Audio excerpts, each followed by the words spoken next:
Maya Chin walked through the hallways of Riverside High School with quiet confidence. At 17, she had learned to blend in, to be invisible. Her black hair was pulled back in a simple ponytail, and her clothes were plain and unremarkable. To her classmates, she was just another quiet transfer student who kept to herself. What they didn't know was that Maya had spent the last 4 years serving her country as a Navy SEAL. At 13, she had been recruited into a special program for gifted young people. The program was classified, designed to train exceptional teenagers for military service. Maya had excelled beyond all expectations. She had completed missions that hardened soldiers twice her age couldn't handle. She had parachuted into enemy territory, swum through freezing waters, and fought hand-to-hand combat with trained killers. Her body was a weapon, her mind sharp as a blade. But now, at 17, the program had ended, and she was trying to live a normal teenage life. The transition wasn't easy. After years of military discipline and life-or-death situations, high school felt strange and trivial. Students complained about homework and weekend plans while Maya had memories of defusing bombs and saving hostages. She found it hard to connect with her peers, so she stayed quiet and focused on her studies. Maya had been at Riverside High for 3 months now. She lived with her Aunt Sarah, who had been told that Maya was returning from a special boarding school abroad. Her aunt was kind but busy with her own life, working long hours as a nurse. Maya appreciated the space and independence. The school itself was typical of suburban America. It had about 1,500 students, decent facilities, and the usual social hierarchy. There were the popular kids, the athletes, the academic achievers, and various other groups. Maya didn't fit into any category, which suited her fine. Her favorite place in the school was the library. It was quiet, and she could study in peace. The librarian, Mrs. Rodriguez, was a sweet elderly woman who always smiled when Maya came in. Maya had developed a routine of spending her lunch period there, reading or doing homework. But libraries weren't the only quiet places Maya frequented. She had also noticed the school's maintenance staff, particularly one janitor who worked the evening shift. His name was Mr. Williams, and he was an older African-American man with gentle eyes and a kind smile. Maya often stayed after school to study or use the computer lab, and she would see him cleaning the hallways. Mr. Williams was different from the other staff members. While most adults at the school ignored the students unless they had to interact with them, Mr. Williams always had a friendly word for everyone. He would ask students about their day, compliment them on their achievements, and offer encouragement when they seemed down. Maya had observed that Mr. Williams took pride in his work. The floors he mopped were spotless, the windows he cleaned sparkled, and the trash cans he emptied were always properly sanitized. He treated his job with the same respect that Maya had learned to treat her military duties. One afternoon, Maya was walking to the computer lab when she heard voices coming from around the corner. She slowed her pace, her military training automatically making her cautious when she heard aggressive tones. "Look what we have here," came a loud, mocking voice. "The old janitor thinks he's too good to move out of our way." Maya recognized the voice immediately. It belonged to Marcus Thompson, a senior who was known throughout the school as a bully. Marcus was tall and muscular with short blonde hair and cold blue eyes. He had earned a black belt in karate the previous year and wasn't shy about letting everyone know it. Marcus came from a wealthy family. His father owned several car dealerships in town, and his mother was a prominent socialite. This had given Marcus a sense of entitlement that he wore like armor. He believed that money and status made him superior to others, and he wasn't afraid to express that belief. "I'm sorry, son," came Mr. Williams's calm voice. "I was just trying to finish mopping this section. I'll move my cart out of your way." Maya moved closer, staying hidden behind the wall. She could see the scene clearly now. Mr. Williams was standing next to his cleaning cart, holding a mop. His uniform was neat and clean, and his expression was patient and respectful. He was clearly trying to defuse the situation. Marcus stood in front of him with two of his friends, Jake Morrison and Tyler Webb. Jake was nearly as tall as Marcus, with brown hair and a mean smirk. Tyler was shorter but stockier, with red hair and freckles that might have made him look harmless if not for the cruel gleam in his eyes. "You shouldn't be in our way in the first place," Marcus said, stepping closer to Mr. Williams. "Don't you know who I am? My dad practically funds this school." "I know who you are, Marcus," Mr. Williams said calmly. "You're a bright young man with a lot of potential. But right now, you're choosing to use that potential to hurt someone instead of help someone." Marcus's face reddened with anger. "Don't you dare lecture me, old man. You're nothing but a janitor. You clean up our messes. That makes you less than us." Maya felt her jaw clench. In the military, she had learned that every person had value, regardless of their rank or position. Mr. Williams was working hard to support himself and provide a service to the school. There was nothing shameful about honest work. "I'm proud of my job," Mr. Williams said simply. "I keep this school clean and safe for students like you. That's important work." "Important?" Jake laughed. "Dude, you push a mop around. My dog could do your job." Tyler joined in the laughter. "At least your dog would probably do it faster." Maya watched as Mr. Williams's shoulders sagged slightly. The insults were getting to him, even though he was trying to stay strong. She could see the pain in his eyes, carefully hidden behind his professional demeanor. "Look," Mr. Williams said, "I don't want any trouble. Let me just move my cart, and you can get where you need to go." But as Mr. Williams started to wheel his cart out of the way, Marcus stepped forward and shoved it hard. The cart tipped over, sending cleaning supplies, dirty water, and trash spilling across the freshly mopped floor. "Oops," Marcus said with a cruel grin.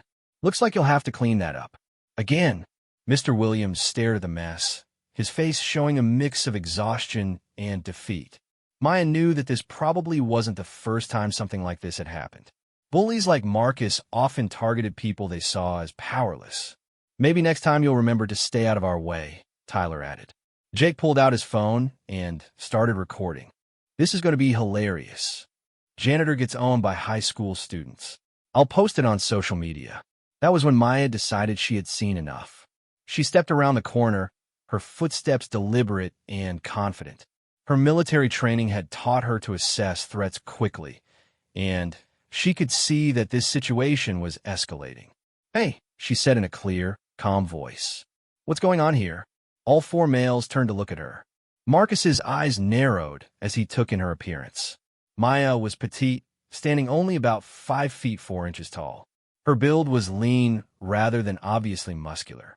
To someone like Marcus, she probably looked like an easy target. "Nothing that concerns you, new girl," Marcus said dismissively. "Unless you want to help clean up this mess." Maya looked at Mr. Williams, who was already kneeling down to pick up the scattered cleaning supplies. His hands were shaking slightly, whether from age, emotion, or both, she couldn't tell. "Mr. Williams," she said gently, "are you okay?" The janitor looked up at her with surprise. Most students didn't even acknowledge his existence, let alone ask about his well-being. "I'm fine, sweetheart," he said quietly. "Just a little accident with my cart."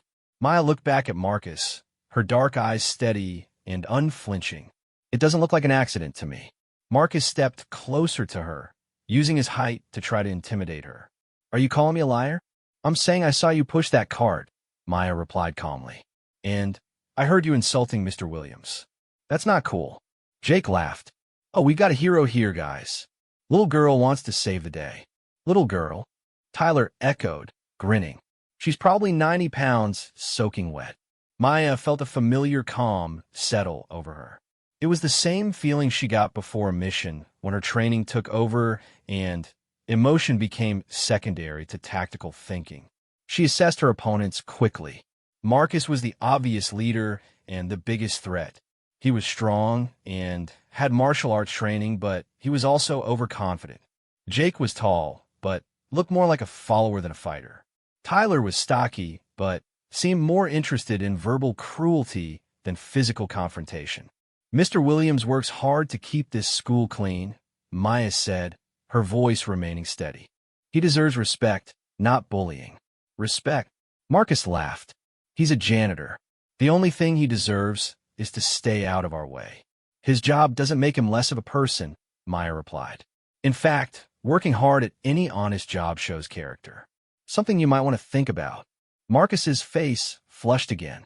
He wasn't used to being talked back to, especially not by someone he saw as beneath him. You know what, little girl? I think you need to learn some manners. Maybe I should teach you the same lesson I taught him. Maya felt her muscles tense, ready to react if necessary. But she also knew that fighting should be a last resort. Her military training had taught her that the best warriors were those who could resolve conflicts without violence when possible. I think the only person who needs to learn manners is you, she said calmly. Why don't you just apologize to Mr. Williams and help him clean up this mess? Then everyone can go about their day. Apologize? Marcus's voice rose in disbelief. To him? I don't think so. He turned back to Mr. Williams, who was still trying to clean up the spilled water and supplies. Actually, old man, I think you owe me an apology. For getting in my way, for existing in the same space as your betters. Mr. Williams slowly stood up, his dignity intact despite the humiliation he had endured. I won't apologize for doing my job, son, and I won't apologize for treating people with respect, even when they don't show me the same courtesy. Marcus stepped forward aggressively. Then, maybe I need to teach you both some respect. That was when Maya made her decision. She moved smoothly between Marcus and Mr. Williams, her stance casual, but ready. I don't think that's a good idea, she said quietly. Marcus laughed. What are you going to do about it? You're just a little girl. Maya looked him directly in the eyes. Her expression was calm, but there was something in her gaze that made Marcus hesitate for just a moment. It was the look of someone who had seen real violence, real danger. It was the look of a warrior. I'm asking you nicely to leave Mr. Williams alone and clean up this mess, she said. Please don't make me ask again. But Marcus's pride was too strong and his entitlement too deep. The idea that a small, quiet girl could threaten him was absurd to his way of thinking. You're going to ask me again? He said mockingly. What happens if I don't listen? You going to tell a teacher? Call your mommy. Behind him, Jake was still recording with his phone, excited by the drama unfolding. Tyler was grinning, anticipating a confrontation. Maya sighed quietly. She had tried to de-escalate the situation, but Marcus wasn't interested in a peaceful resolution. Some people, she had learned, only understood strength. Last chance, Marcus, she said simply. Apologize and clean up the mess. Marcus's response was to reach out and shove her shoulder hard, trying to push her out of his way. It was exactly the wrong move to make. Maya's body reacted with trained precision. She absorbed the push, using Marcus's own momentum against him. In one fluid motion, she grabbed his extended arm, pivoted her body, and sent him stumbling backward into the wall. The movement was so quick and smooth that for a moment, everyone just stood there in shock. Marcus himself seemed confused about what had happened. What the? Jake started to say, but he was cut off as Marcus pushed himself off the wall, his face red with embarrassment and rage. You little freak. Marcus snarled. You just made the biggest mistake of your life. He lunged forward, throwing a punch that would have seriously hurt most high school students. But Maya wasn't most students. She ducked under the punch with ease, her movements controlled and precise. Marcus stumbled forward off balance. Maya could have taken him down right then, but she held back. She didn't want to hurt him if she could avoid it.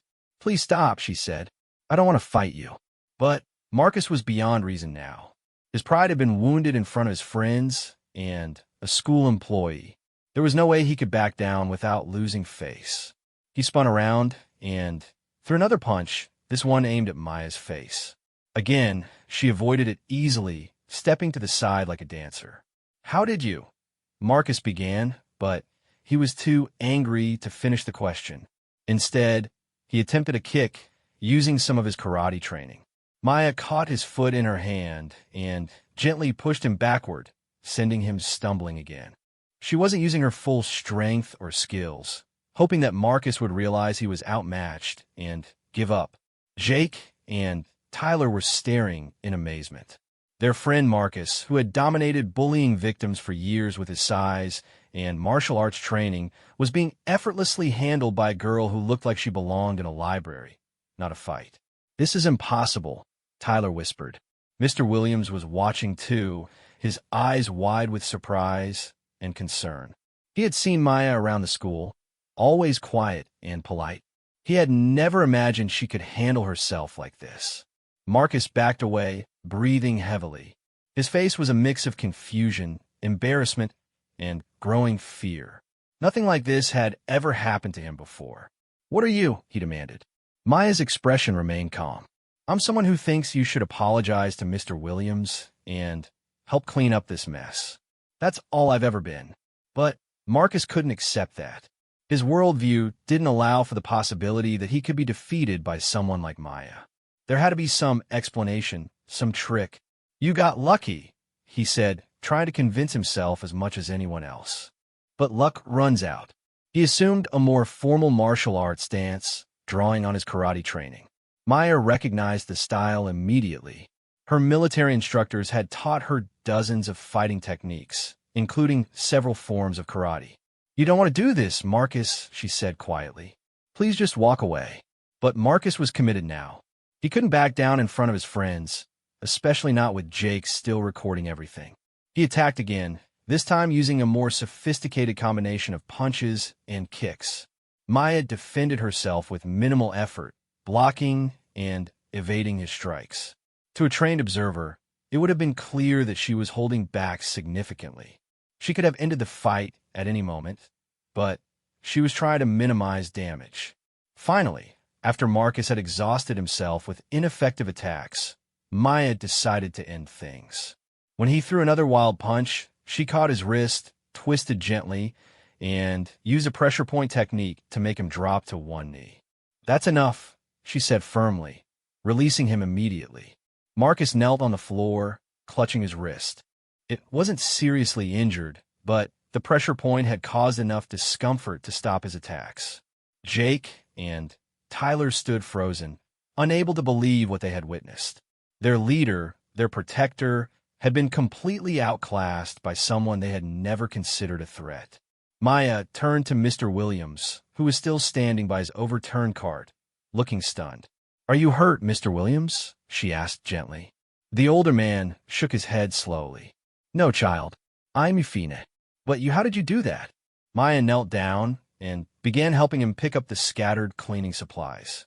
"I had some training," she said simply. "The important thing is that you're okay." Marcus slowly got to his feet, his face pale. He looked at Maya as if seeing her for the first time. "Who are you?" he asked in a whisper. Maya looked up at him from where she was cleaning. "I'm Maya Chen. I'm a student here, just like you. The difference is I believe in treating people with respect." She stood up and faced Marcus directly. "Mr. Williams has been nothing but kind to everyone in this school. He works hard, he takes pride in his job, and he makes this place better for all of us. If you can't see that, then you need to take a long look at yourself." Marcus stared at her, his mind reeling. Everything he thought he knew about power and dominance had just been turned upside down. "This isn't over," he said weakly, but there was no conviction in his voice. Maya nodded. "You're right. It's not over. Because tomorrow, you're going to see Mr. Williams in the hallway, and you're going to have a choice. You can treat him with respect, or you can continue being a bully. But if you choose to bully him, you'll have to go through me." She helped Mr. Williams right his cart and gather the last of his supplies. "Thank you, sweetheart," the janitor said quietly. "You didn't have to do that." "Yes, I did," Maya replied. "It was the right thing to do." As she walked away, leaving Marcus and his friends standing in stunned silence, Maya reflected on what had just happened. She had tried to live a normal life, to blend in and avoid conflict.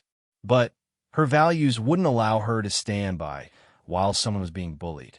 She thought about her military training, about the mission she had completed, and about the oath she had taken to protect those who couldn't protect themselves. That oath didn't end just because she was trying to live like a normal teenager. Word of the incident spread through the school like wildfire. By the next morning, Everyone had heard some version of the story. Most of the accounts were wildly exaggerated, with Maya performing impossible feats of martial arts mastery. But Maya herself said nothing. When students approached her with questions, she politely deflected them. When teachers asked if she had been involved in an altercation, she simply said that she had helped Mr. Williams clean up a spill. Marcus, for his part, was struggling with what had happened. His friends looked at him differently now, unsure of his invincibility. Other students whispered when he passed by. His carefully constructed reputation was crumbling. But more than his reputation, his worldview was shaken. He had always believed that strength came from size, status, and aggression. Maya had shown him a different kind of strength, one that came from skill, discipline, and moral conviction. As Maya sat in the library during lunch, reading a book about military history, she wondered if she had made the right choice. She had tried so hard to fit in, to be normal. But maybe being normal wasn't possible for someone like her. Mrs. Rodriguez, the librarian, approached her table. "Maya," she said gently, "I heard you helped Mr. Williams yesterday. That was very kind of you." Maya looked up. "He's a good man. He didn't deserve to be treated that way." "No, he didn't," Mrs. Rodriguez agreed. "But not many students would have stood up for him. You're special, dear." Maya smiled sadly. "Sometimes being special isn't easy." Mrs. Rodriguez patted her shoulder. "The best things in life rarely are." As Maya returned to her book, she realized that her attempt at a normal life was probably over. But maybe that wasn't such a bad thing.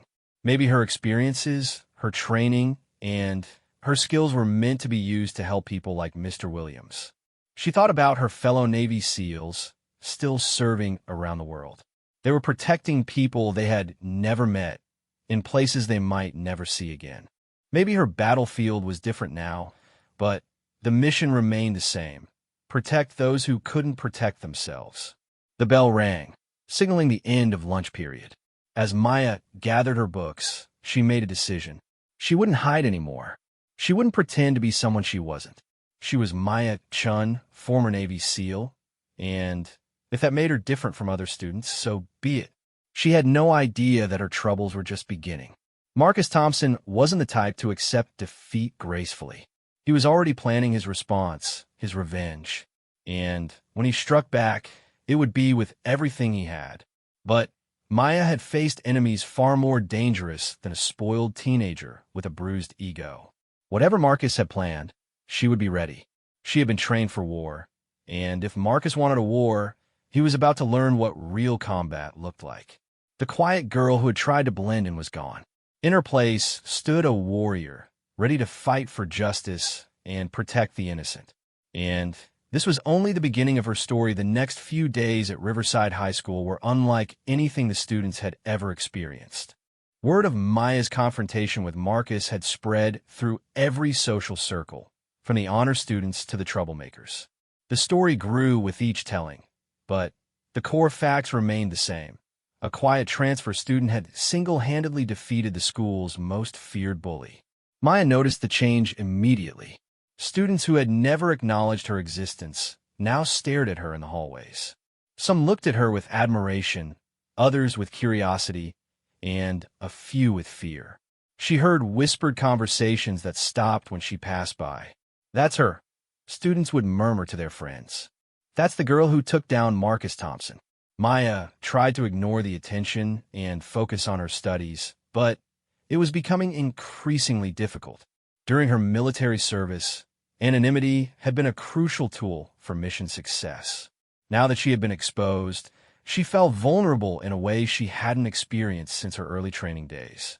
Mr. Williams, however, had been transformed by the incident. The elderly janitor walked with more confidence, his head held higher. When Maya passed him in the hallways, he always offered her a warm smile and a grateful nod. Other staff members had begun treating him with more respect as well, perhaps realizing that someone special had seen fit to defend him. "Good morning, Maya," he said one day as she was heading to her first period class. "Beautiful day, isn't it?" Maya smiled genuinely. "It is, Mr. Williams. How are you doing?" "Better than I have in years, thanks to you," he replied. "You gave an old man his dignity back." Maya felt a warmth in her chest. This was why she had served, why she had endured the brutal training and dangerous missions. To help people like Mr. Williams, to protect those who needed protection. But not everyone was happy with the new dynamic at Riverside High. Marcus Thompson was struggling with the aftermath of his defeat.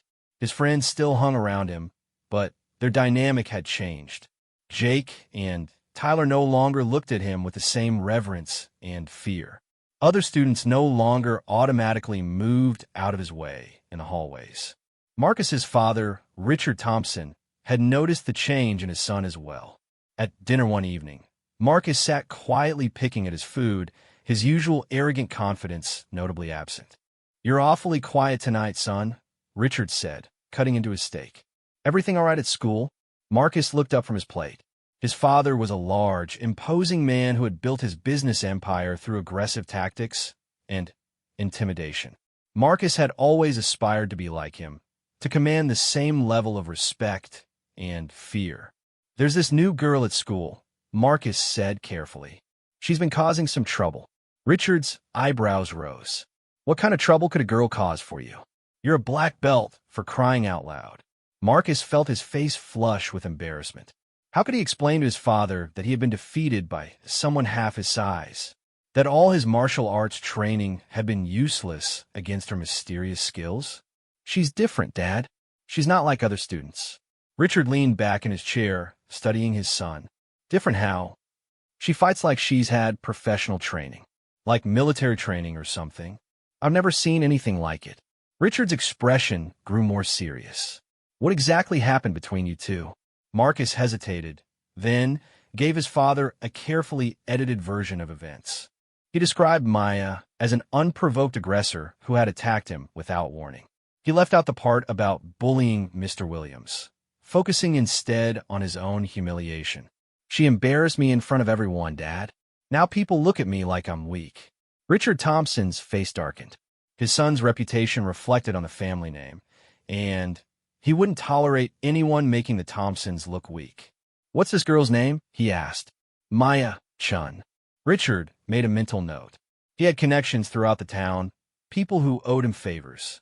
If this Maya Chun was causing problems for his son, he would find out everything there was to know about her. "Don't worry, son," Richard said firmly. "Nobody makes a fool of a Thompson without consequences." Meanwhile, Maya was facing her own challenges. The increased attention was making it harder for her to maintain her cover story.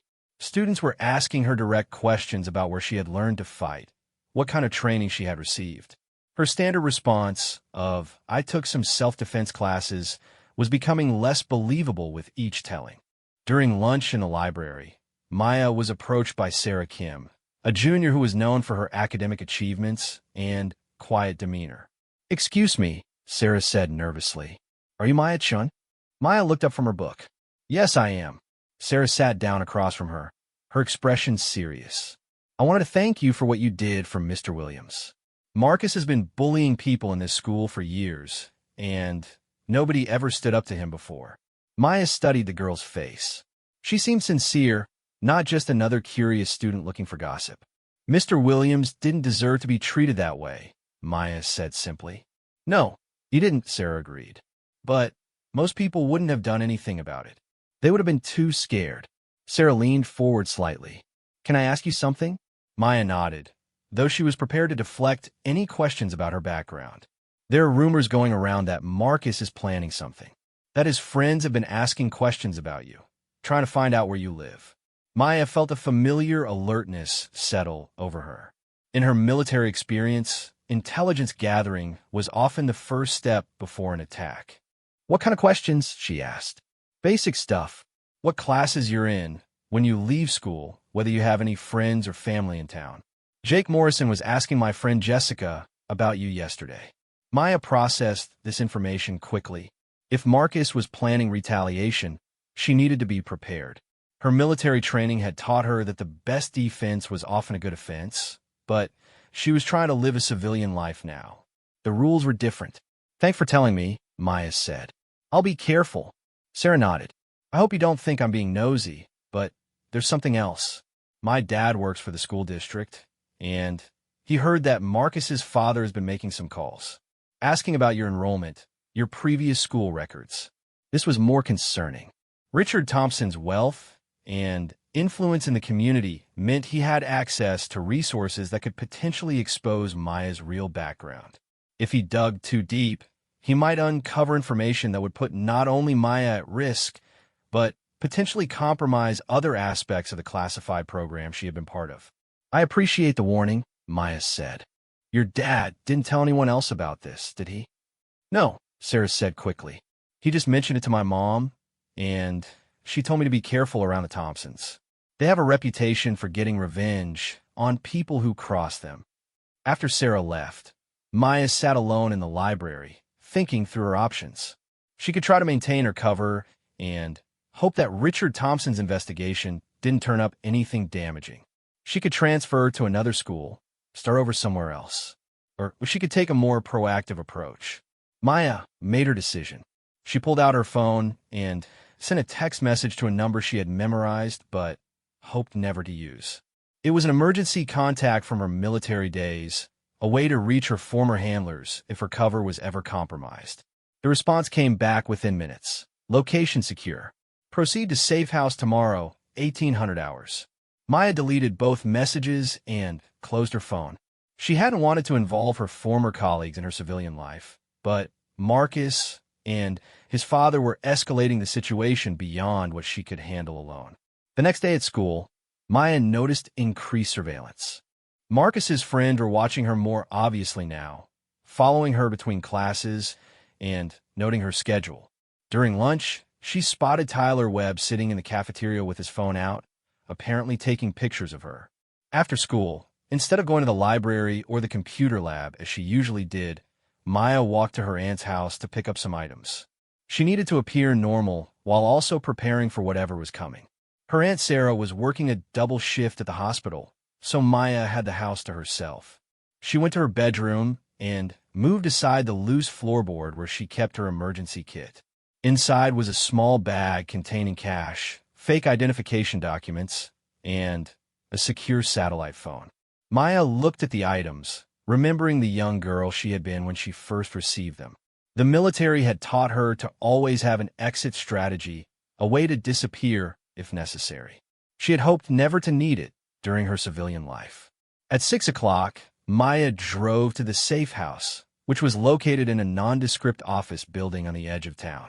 She used her old access codes to enter through a rear entrance and made her way to a small conference room on the third floor. Waiting for her was Commander Patricia Hayes, her former commanding officer. Commander Hayes was a woman in her 50s with steel gray hair and sharp green eyes. She had been Maya's mentor during the most difficult parts of her training. Maya, Commander Hayes said, standing to greet her. I was sorry to hear you needed to use the emergency contact. What's the situation? Maya explained the events at school, from her confrontation with Marcus to the investigation his father was conducting. Commander Hayes listened without interruption, taking notes on a secure tablet. You were right to contact us, Commander Hayes said when Maya finished. Richard Thompson has connections that could potentially expose classified information. We can't let that happen. What are my options? Maya asked. We can extract you tonight. New identity, new location, complete severance from your current life. You'd be safe, but you'd never be able to contact your aunt or return to this area. Maya felt her heart sink. She had grown attached to her life here, simple as it was. Her Aunt Sarah was the only family she had left. Mr. Williams and the few other people she had begun to care about would never know what happened to her. Is there another way? She asked. Commander Hayes studied her carefully. There might be. We could provide limited support while you handle the situation yourself. But that would mean staying in character, maintaining your cover, and dealing with the Thompson family on your own terms. What kind of support? Intelligence assistance. We could monitor Richard Thompson's investigation, feed him false information if necessary. We could also provide you with updated identification documents that would hold up under deeper scrutiny. Maya considered her options. The safe choice would be extraction, but running away felt like abandoning the people who had begun to depend on her. Mr. Williams, in particular, had gained confidence from her protection. If she disappeared, he would be vulnerable to Marcus again. "I want to stay," she said finally. "I want to handle this myself." Commander Hayes nodded approvingly. "I thought you might say that. It's what I would have done at your age." She handed Maya a small device that looked like a normal smartphone. "This will give you access to our intelligence network. Use it sparingly and only for this situation." "And Maya?" "Yes, ma'am. Be careful. The Thompson family has a reputation for playing dirty. They won't hesitate to use any advantage they can find." Maya returned home that evening with a new sense of purpose. She was no longer just trying to hide and blend in. She was going to face this threat head-on, using her skills and training to protect not only herself, but also the people she cared about. The next day at school, Maya implemented a more strategic approach. Instead of avoiding Marcus and his friends, she began observing them more carefully. She noted their routines, their weaknesses, their relationships with other students. Marcus, she realized, was becoming increasingly desperate. His loss of status was eating at him, and desperate people were dangerous people. During gym class, she watched him lift weights with an intensity that bordered on obsessive. He was pushing himself harder, trying to regain his sense of physical dominance. Jake and Tyler were also changing. Without Marcus's absolute leadership, they were beginning to question their loyalty to him. Maya noticed Jake talking to other students more often, perhaps trying to establish his own social connections in case Marcus fell further. But it was Tyler who concerned Maya most. While Jake seemed to be distancing himself from Marcus, Tyler was becoming more invested in their conflict with Maya. She caught him staring at her with a hatred that seemed personal, as if she had somehow wronged him directly. During lunch, Maya was approached by Mrs. Rodriguez, the librarian. "Maya, dear," Mrs. Rodriguez said quietly, "I wanted you to know that someone was here asking questions about you yesterday." "What kind of questions?" "A private investigator. He had proper identification and said he was conducting a background check for a scholarship program. He wanted to know about your study habits, your character, that sort of thing." Maya felt a chill. Richard Thompson was moving faster than she had expected. "What did you tell him?" "Only good things, of course. That you're polite, studious, and helpful. But, Maya, I've been a librarian for 30 years. I know the difference between a legitimate inquiry and something else. This felt like something else." Maya thanked Mrs. Rodriguez and made a mental note to be more careful. If private investigators were asking questions, it wouldn't be long before they started looking into her background more deeply. That afternoon, Maya used the secure phone Commander Hayes had given her to check on Richard Thompson's investigation. The intelligence was concerning. Thompson had hired a firm that specialized in corporate espionage, the kind of people who could potentially uncover classified information if they dug deep enough. More immediately troubling was what she learned about Marcus's recent activities. He had been visiting martial arts schools around town, looking for advanced training. He had also been asking about weapons, supposedly for a self-defense project at school. Maya realized that Marcus wasn't planning to challenge her to another fair fight. He was preparing for war. The confrontation came sooner than Maya expected. She was walking to her car after school when Marcus appeared with Jake and Tyler. But they weren't alone this time. Marcus had brought reinforcements, 3 older teenagers who didn't attend Riverside High. Well, Marcus said as Maya approached her car. "If it isn't the little fighter." Maya assessed the situation quickly. 6 against 1, in a parking lot with limited escape routes. The 3 strangers were bigger and older than Marcus's usual crew, and they moved with the confidence of people who had been in real fights. "Marcus," Maya said calmly, "I'm trying to leave. Please move out of my way." "I don't think so," Marcus replied. "You embarrassed me in front of the whole school. Now it's time for payback." One of the older teenagers, a tall boy with muscular arms and several tattoos, stepped forward. "This is the girl who's been giving you trouble?" he asked Marcus with disbelief. "She's tiny. Don't let her size fool you," Marcus warned. "She's got some kind of training." The tattooed teenager laughed. "Training? I've been fighting since I was 8 years old. Real fighting, not the pretend stuff they teach in those fancy dojos." Maya recognized the type. A street fighter, someone who had learned to hurt people through experience rather than formal instruction. Potentially dangerous, but also predictable. I don't want to fight any of you, Maya said honestly. I just want to go home. Too bad, Marcus said. You should have thought of that before you decided to mess with me. The circle of boys began to close in around Maya.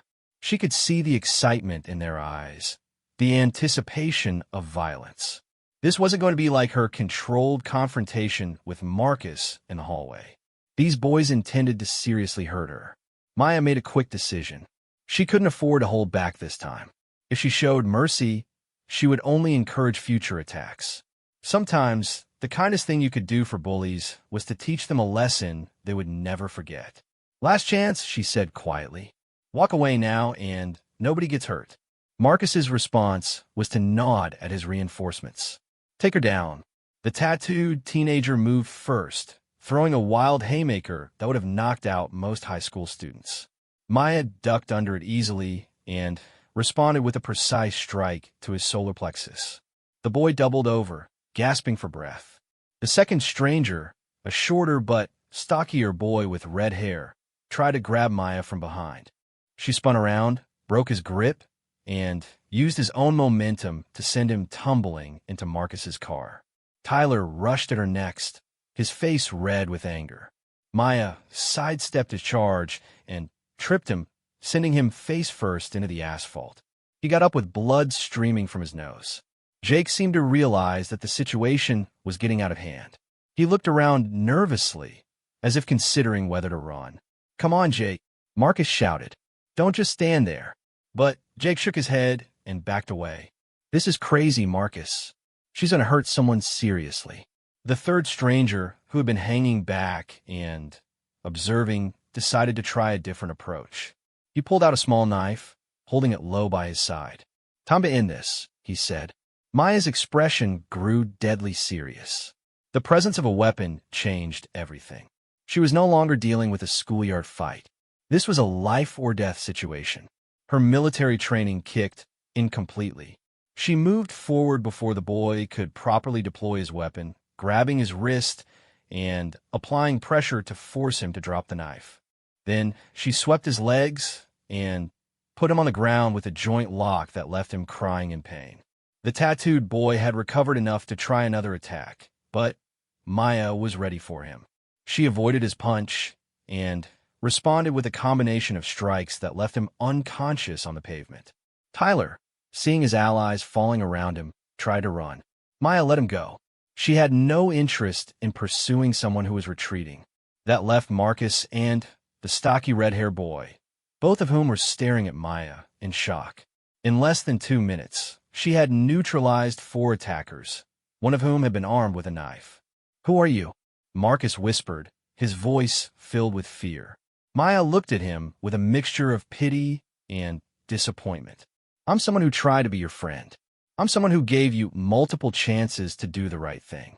And I'm someone you should have left alone. She walked toward her car, stepping over the unconscious body of the tattooed teenager. The next time you want to start a fight, Marcus, make sure you're prepared for the consequences. As Maya drove away, she could see Marcus and his remaining friend trying to help their injured allies. She felt no satisfaction from the violence, only sadness that it had been necessary. But she also knew that this wasn't over. Richard Thompson would not take his son's second defeat lightly. The next attack would be even more serious, and Maya would need to be ready for it. She thought about calling Commander Hayes, asking for extraction after all. But as she drove past the school and saw Mr. Williams walking to his car, she knew she couldn't abandon the people who depended on her. Whatever came next, she would face it here. Because sometimes standing your ground was the only way to truly protect the people you cared about. The parking lot incident sent shockwaves through Riverside High School and the broader community. Within hours, news of the fight had spread far beyond the student body. Parents received frantic phone calls from their children describing a scene that seemed almost impossible to believe. A small teenage girl had single-handedly defeated 6 attackers, including one who was armed with a knife. Maya arrived at school the next morning to find police cars in the parking lot and an ambulance near the main entrance. Principal Johnson, a middle-aged man with gray hair and tired eyes, was talking to several officers while taking notes on a clipboard. As Maya walked toward the school entrance, she was intercepted by Detective Maria Santos, a Hispanic woman in her 40s with sharp, intelligent eyes. "Excuse me," Detective Santos said, showing her badge. "Are you Maya Chun?" Maya nodded, maintaining her composure despite the flutter of anxiety in her stomach. "Yes, I am. I'm Detective Santos with the local police department. I'd like to ask you some questions about an incident that occurred yesterday afternoon in the school parking lot." "Of course," Maya replied calmly. "I'm happy to help however I can." Detective Santos led Maya to a quiet corner of the school lobby, away from the crowds of students who were staring and whispering. "According to several witnesses, you were involved in a physical altercation with 6 male teenagers yesterday. Can you tell me what happened?" Maya had prepared for this conversation. She knew that her story needed to be truthful, but also protect the classified aspects of her background. "I was walking to my car after school when Marcus Thompson and some other boys surrounded me," Maya said. "They threatened me and wouldn't let me leave. When they started attacking me, I defended myself." 6 against 1 seems like overwhelming odds, Detective Santos observed. "How were you able to defend yourself so effectively?" "I've been taking self-defense classes since I was young," Maya replied, using her prepared cover story. "My parents wanted me to be able to protect myself." Detective Santos made notes on her pad. "Where did you receive this training?" "Various places. We moved around a lot when I was younger because of my father's work." This was technically true, though Maya's father's work was actually her military handlers moving her between training facilities. "What kind of work did your father do?" Maya felt the conversation moving into dangerous territory. "He was a government contractor. He worked overseas a lot." Detective Santos nodded. "I see. Now, about yesterday's incident. Did you know that one of the attackers was armed with a knife?" "I saw him pull it out," Maya said. "That's when I knew I had to defend myself more seriously." "You disarmed him very quickly. That takes considerable skill." Maya shrugged. "Self-defense classes teach you how to handle weapons. I was scared and acted on instinct." Detective Santos studied Maya's face carefully. She had been a police officer for 20 years and had developed a good sense for when people were hiding something. Maya Chan was definitely hiding something, but the detective couldn't quite put her finger on what it was. "The boys who attacked you have varying degrees of injuries," Detective Santos said. 2 of them had to be hospitalized. That's quite a bit of damage for someone acting in self-defense. Maya met the detective's gaze steadily. "They brought 6 people to attack 1 girl, and one of them had a knife. I used the minimum force necessary to protect myself." This was actually true. With her military training, Maya could have seriously injured or even killed all of her attackers if she had wanted to. The fact that they were only dealing with bruises, concussions, and minor fractures demonstrated her restraint. "Marcus Thompson claims that you attacked him first," Detective Santos said, watching Maya's reaction. "That's not true," Maya replied calmly. "I've never started a fight with anyone. I only defend myself when I'm threatened." Detective Santos made more notes. "There were several witnesses to the incident. Most of them support your version of events. It appears that you were indeed acting in self-defense." Maya felt a wave of relief, but she kept her expression neutral. "However," Detective Santos continued, "I have to advise you that the Thompson family is pressing charges.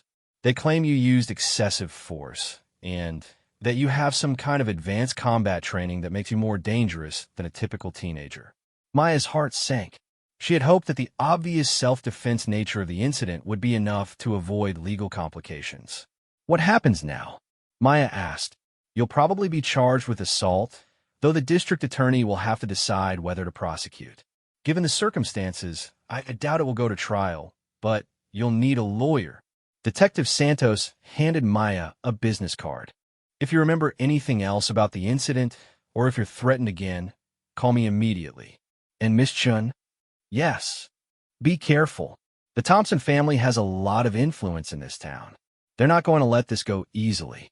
After Detective Santos left, Maya was called to the principal's office. Principal Johnson sat behind his desk, looking exhausted and stressed. Maya, he said, gesturing to a chair across from his desk. Please sit down. Maya sat down and waited for him to speak. I'm going to be honest with you, Principal Johnson said.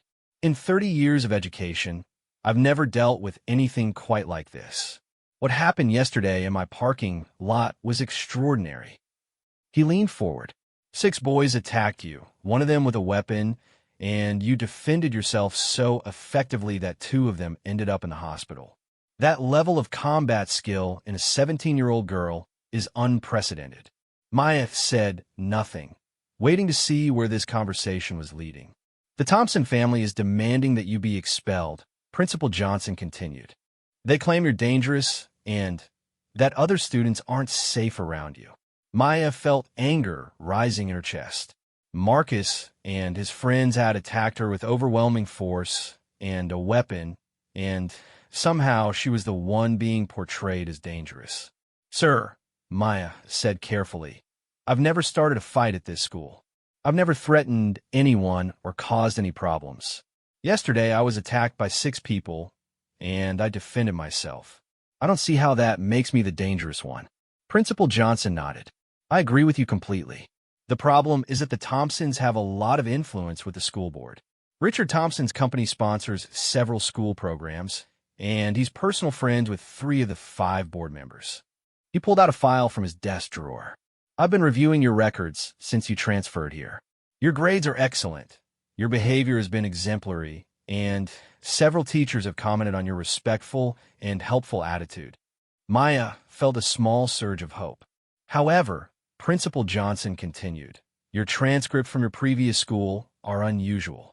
They show that you attended something called the International Academic Preparatory Program, but when I called to verify your records, the number has been disconnected. Maya's heart began to race. This was exactly the kind of scrutiny she had been hoping to avoid.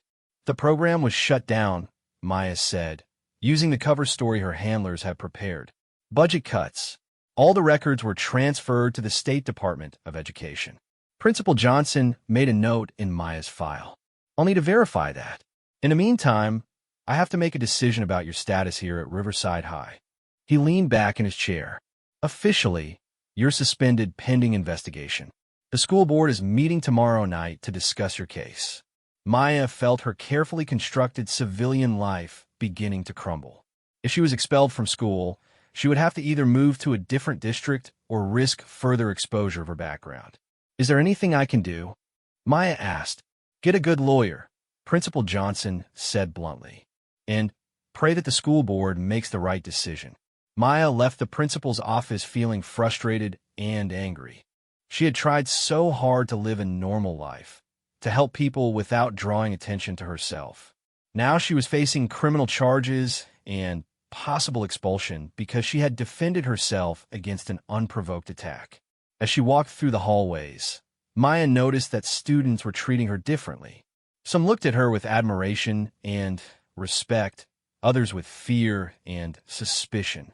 A group of senior girls moved out of her way as she passed, whispering to each other behind her back. But not all of the attention was negative. As Maya approached her locker, she found a group of students waiting for her. They were an eclectic mix, academic achievers, art students, and kids who generally flew under the radar. Sarah Kim stepped forward as the apparent spokesperson for the group. Maya, Sarah said, we wanted you to know that not everyone thinks you did something wrong. What you did yesterday was brave. A tall, thin boy named David Chun, no relation to Maya, nodded in agreement. Marcus and his crew have been terrorizing students for years. Nobody ever stood up to them before. A girl named Rachel Martinez, whom Maya recognized from her English class, added, my little brother is a freshman, and Marcus used to take his lunch money every day. After what you did yesterday, Marcus hasn't bothered him once. Maya felt touched by their support, but also concerned about their safety. I appreciate that, but you need to be careful. The Thompsons are angry, and they might take it out on anyone who supports me. Let them try, said a voice from behind the group. Maya looked up to see Mr. Williams approaching with a determined expression on his weathered face. Mr. Williams, Maya said, You shouldn't get involved in this. It could cost you your job." The elderly janitor straightened his shoulders. "Miss Maya, you stood up for me when nobody else would. You showed me that I have dignity and worth. If you think I'm going to stand by and watch them railroad you for defending yourself, you don't know me very well." He turned to address the group of students. "I've worked in schools for over 20 years, and I've seen a lot of good kids get crushed by bullies and politics. Maya Chun is special. She's the kind of person this world needs more of." Sarah nodded vigorously. "That's why we're organizing." "Organizing what?" Maya asked. "A petition. Letters to the school board. We're going to make sure they know that the students support you." David pulled out his phone. "We've also been documenting Marcus's history of bullying. Video testimonies from his victims, photos of damage he's caused. If they want to paint you as the bad guy, they're going to have to explain why they never did anything about him." Maya felt overwhelmed by their support. In her military life, she had worked as part of a team, but she had never experienced this kind of civilian solidarity. "Thank you," she said simply. "All of you. But please be careful. The Thompsons play hardball." As the group dispersed, Sarah stayed behind to talk to Maya privately. "There's something else you should know," Sarah said quietly. "My dad heard from his contacts in the district office that Richard Thompson has been asking questions about your background. Really detailed questions." Maya felt the familiar chill of exposure. "What kind of questions?" "Birth records, previous addresses, family history. He's hired a private investigation firm that specializes in background checks for security clearances." This was worse than Maya had feared. A firm that handled security clearance investigations would have access to databases and resources that could potentially uncover her classified background. "Thanks for the warning," Maya said. That evening, Maya used her secure phone to contact Commander Hayes. The situation was escalating beyond what she could handle alone. "Maya," Commander Hayes' voice came through the encrypted connection. "I've been monitoring the situation. We need to meet." An hour later, Maya was back at the safe house, sitting across from Commander Hayes in the small conference room. "The Thompson investigation is getting close to classified information," Commander Hayes said without preamble. "We've intercepted several queries into databases that contain references to your real background." "How much time do I have?" Maya asked. "Not much. We can misdirect their investigation for a while, but if they keep digging, they're going to find something that compromises the entire program." Commander Hayes leaned forward. "I need to ask you again. Are you ready to be extracted? We can have you out of the country within 6 hours." Maya thought about Mr. Williams, about Sarah, and the other students who were supporting her, about the life she was building in this small community. "Not yet," she said. "Give me more time." "Maya, you're playing with fire. The Thompsons have resources and connections that could expose not just you, but other operatives as well." "Then, help me end this," Maya said. "Give me what I need to shut down their investigation permanently." Commander Hayes studied Maya's face, seeing the determination there. She remembered the young girl she had trained, the one who had never backed down from a challenge. "What do you need?" Commander Hayes asked. "Information. Everything you can find about Richard Thompson's business dealings. If he's as dirty as I think he is, there has to be something we can use as leverage." Commander Hayes nodded slowly. "I can do that. But, Maya, if this goes wrong, if you're exposed, we'll have no choice but to burn your entire identity and extract you forcibly." "I understand," Maya said. "And there's something else. Intelligence suggests that Richard Thompson isn't just hiring investigators. He's been in contact with some very unsavory people. Mercenaries, private military contractors. If legal pressure doesn't work, he might try more direct methods." Maya felt a familiar calm settle over her.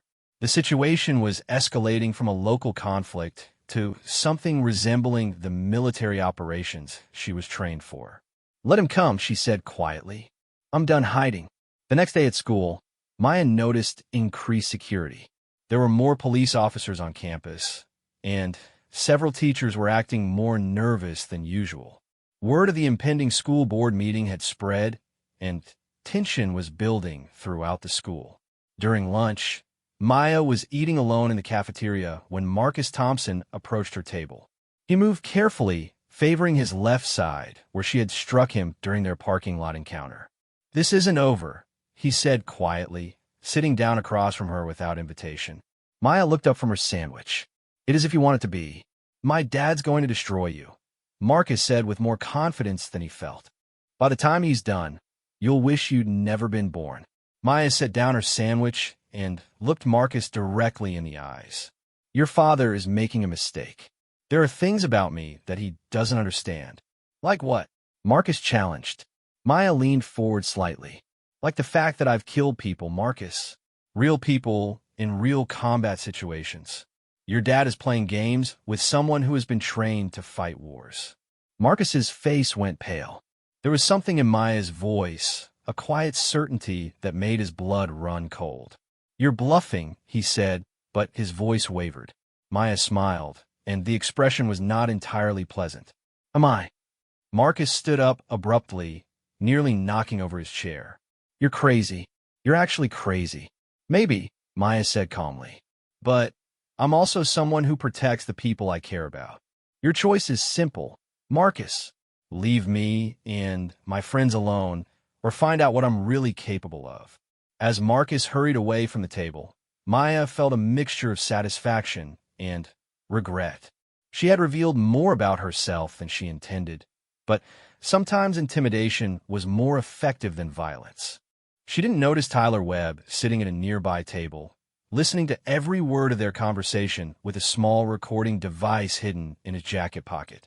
The game was about to change in ways that none of them expected. The school board meeting was held in the district's main conference room on a gray Thursday evening.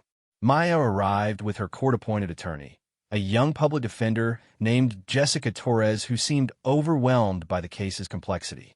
The room was packed with an unusual mix of people: students and their parents, school officials, and several men in expensive suits who Maya assumed were working for Richard Thompson. Richard Thompson himself sat in the front row, a large man with silver hair and cold blue eyes that reminded Maya uncomfortably of his son. Next to him sat a woman Maya didn't recognize, taking notes on a legal pad. Behind them were three men who had the unmistakable bearing of private security or military contractors. Maya felt a familiar alertness settle over her as she scanned the room. Her military training had taught her to assess threats automatically, and everything about Richard Thompson's entourage suggested that legal pressure wasn't his only strategy. The 5 school board members took their seats at the front of the room. Maya recognized 3 of them from photos in the local newspaper: Dr. Patricia Hendricks, the board president; James Walsh, a local businessman; and Sandra Kim, a retired teacher who was Sarah Kim's aunt. The other 2 members, Robert Chun and Maria Santos, Maya didn't recognize. Dr. Hendricks called the meeting to order and explained that they were gathered to discuss the status of Maya Chun following the incident in the school parking lot. "Before we begin," Dr. Hendricks said, "I want to remind everyone that this is a fact-finding session, not a trial. We're here to determine whether Miss Chen's continued enrollment at Riverside High School poses a safety risk to other students." Richard Thompson stood up immediately. "Dr. Hendricks, I appreciate the opportunity to address the board tonight. What happened to my son and his friends was not a typical schoolyard fight. It was an assault by someone with advanced military training." He gestured toward Maya. "Miss Chun is not an ordinary teenager. She has been trained to kill, and she represents a clear and present danger to every student in this district." Maya's attorney started to object, but Dr. Hendricks raised her hand. "Mr. Thompson, we'll hear from everyone tonight. Please continue." Thompson nodded and pulled out a folder. "I've hired professional investigators to look into Miss Chen's background, and what they've found is deeply troubling." Maya felt her heart rate increase. If Thompson's investigators had uncovered classified information, this meeting could become a national security incident. "According to my sources," Thompson continued, "Maya Chun has no verifiable educational history prior to enrolling at Riverside High.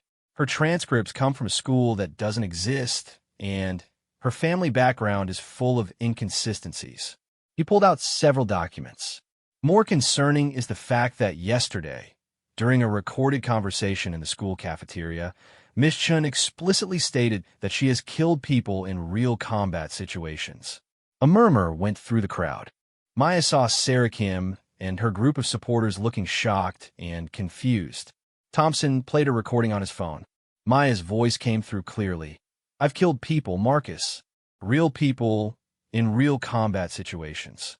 The room fell silent.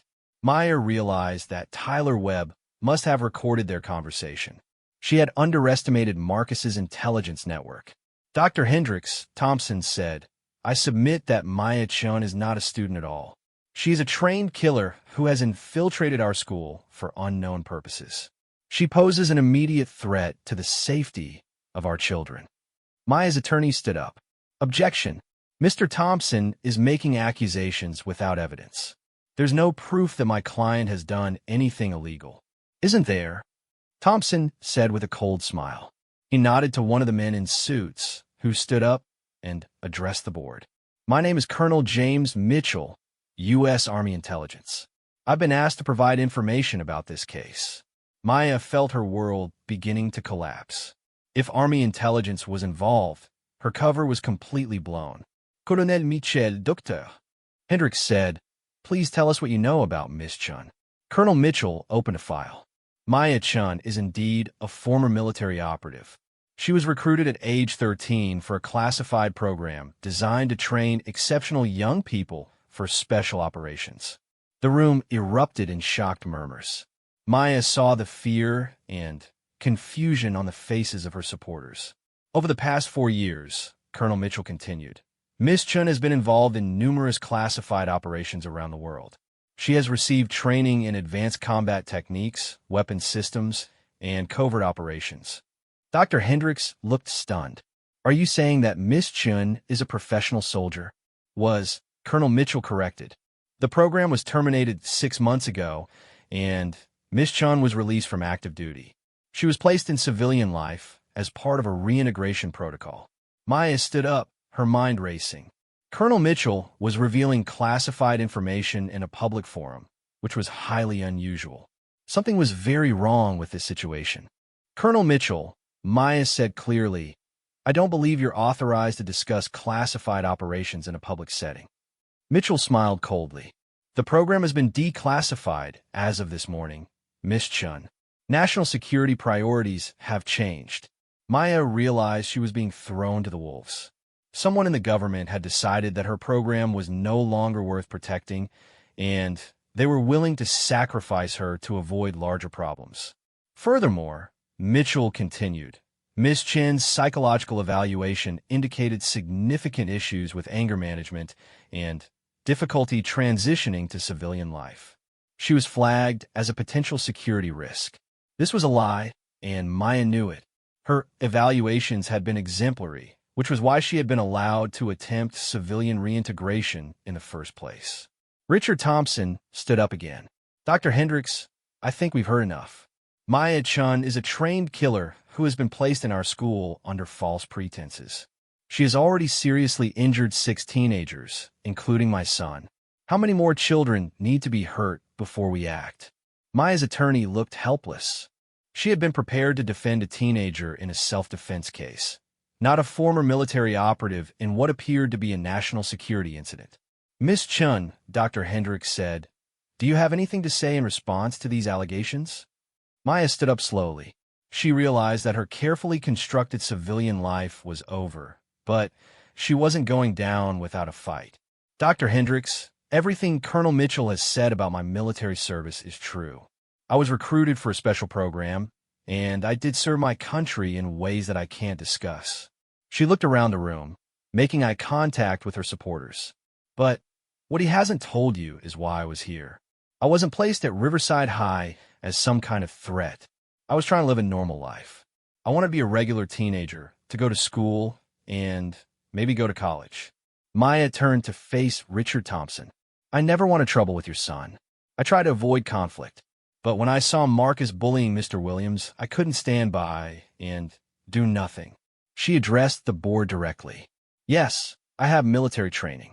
Yes, I've been in combat situations. But I've never started a fight at this school. I've never threatened anyone who didn't threaten me first.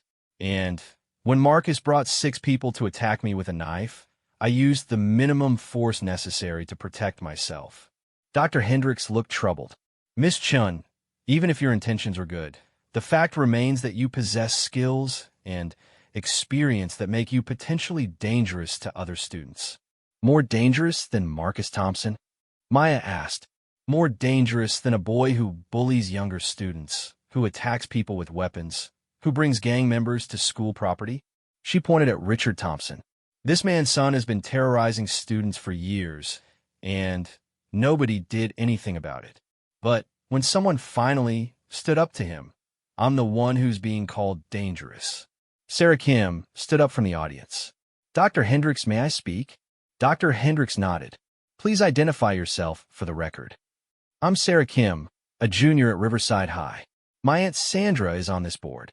She gestured to Sandra Kim. I want to tell you what Maya has really been like at our school. Sarah walked to the front of the room. Maya has been nothing but kind and helpful since she arrived. She tutors struggling students, she helps teachers with projects, and she treats everyone with respect. She pulled out a folder of papers. These are testimonies from 43 students who have witnessed Marcus Thompson's bullying over the past 3 years. Maya is the first person who ever had the courage to stand up to him. Sarah looked directly at the board. You want to know who's dangerous? Marcus Thompson pushed a janitor's card over just to humiliate a hard-working man. Maya defended that man when nobody else would. Mr. Williams stood up from the back of the room. Maya was surprised to see him there, still wearing his work uniform. Dr. Hendricks, he said in his gentle voice, I'm Harold Williams. I've been a janitor in this district for over 20 years. He walked slowly to the front of the room. Marcus Thompson and his friends have been making my job harder for 3 years. They've destroyed my equipment, dumped trash in clean areas, and called me names that I won't repeat in front of these young people. Mr. Williams looked at Maya with gratitude, but Maya Chun treated me like a human being from the first day she arrived. She always said hello. She helped me when she saw me struggling with heavy equipment, and she thanked me for keeping the school clean. He turned to face Richard Thompson. Your son is a bully, Mr. Thompson, and the only reason you're angry is because someone finally stood up to him. Richard Thompson's face reddened. That's enough. This girl is a trained killer. She doesn't belong in a school with our children. Neither does your son. Mr. Williams shot back, his usual calm demeanor finally cracking. At least Maya uses her strength to protect people. Marcus uses his to hurt them. The room erupted in arguments. Students were shouting support for Maya. Parents were demanding answers about the military program, and school board members were trying to restore order. Colonel Mitchell stood up and raised his voice above the chaos. Dr. Hendricks, I recommend that Maya Chun be immediately transferred to federal custody for debriefing and evaluation. Maya felt a chill of panic. Federal custody would mean the end of any chance at a normal life. She would disappear into the system, probably never to be seen again. Colonel Mitchell, Maya said loudly, I declined to cooperate with federal authorities. I was honorably discharged from military service, and I have the right to live as a civilian. Mitchell's expression grew cold. Miss Chun, you are in possession of classified information and specialized skills that pose a national security risk. You don't have a choice in this matter. That was when Maya noticed something that made her blood run cold. The 3 men in suits that she had assumed were Thompson's private security were actually federal agents. They had positioned themselves at the exits, blocking any escape routes. Maya realized she was trapped. The meeting had been a setup from the beginning, designed to publicly expose her background and justify her detention. But Maya hadn't survived 4 years of military operations by giving up when things looked hopeless. She had faced worse odds than this and emerged victorious. She stood up slowly, her mind already calculating distances and angles. Dr. Hendricks, I request a recess to consult with my attorney. Denied, Colonel Mitchell said quickly. Miss Chun, you need to come with us now.